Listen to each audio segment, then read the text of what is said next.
সম্মানিত দেশবাসী, আমি cancer specialist doctor S M Sarwar. বিশেষ করে আপনারা জানেন যে সারা ওয়ার্ল্ডের ডাক্তারদের বক্তব্য ক্যান্সার হলে আনসার নেই, ক্যান্সার হলে মানুষ মারা যায়, এটাই স্বাভাবিক।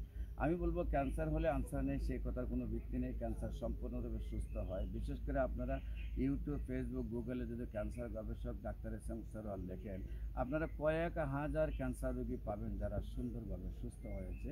বিশেষ করে আপনারা যেটা এখন সবচেয়ে বেশি খাদ্যনালীতে ক্যান্সার, বিশেষ করে খাদ্য অভ্যাসের কারণে, বিশেষ করে মানুষ স্মোকিং করার কারণে, এবং আপনারা যে পানের সাথে জর্দা বেশি খাওয়ার কারণে, এবং অনেক সময় মাছের কাঁটা লেগে সেখানে ইনফেকশন হয়ে আস্তে আস্তে সেখানে একটা টিউমার বা মাংসবৃদ্ধ হয়ে যায়। পরবর্তীতে সেটা দেখা যায় খাবার বন্ধ হয়ে যায় এবং খাদ্যনালীতে টেস্ট করলে দেখা যায় ক্যান্সার হয়ে যায়।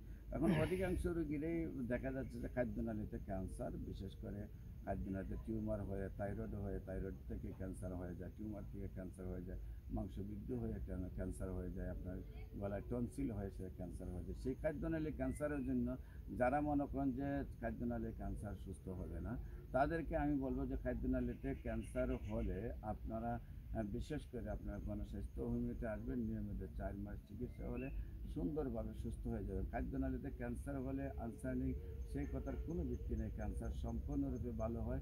খাদ্যনালীতে ক্যান্সারের চিকিৎসা করার জন্য আপনারা গণস্বাস্থ্য হোমিওতে আসার আহ্বান জানিয়ে, বিশেষ করে স্ক্রিনে দেওয়া নম্বরে যোগাযোগ করার জন্য আমন্ত্রণ জানিয়ে শেষ করছি। সবাইকে ধন্যবাদ। আসসালামু আলাইকুম রহমতুল্লাহ।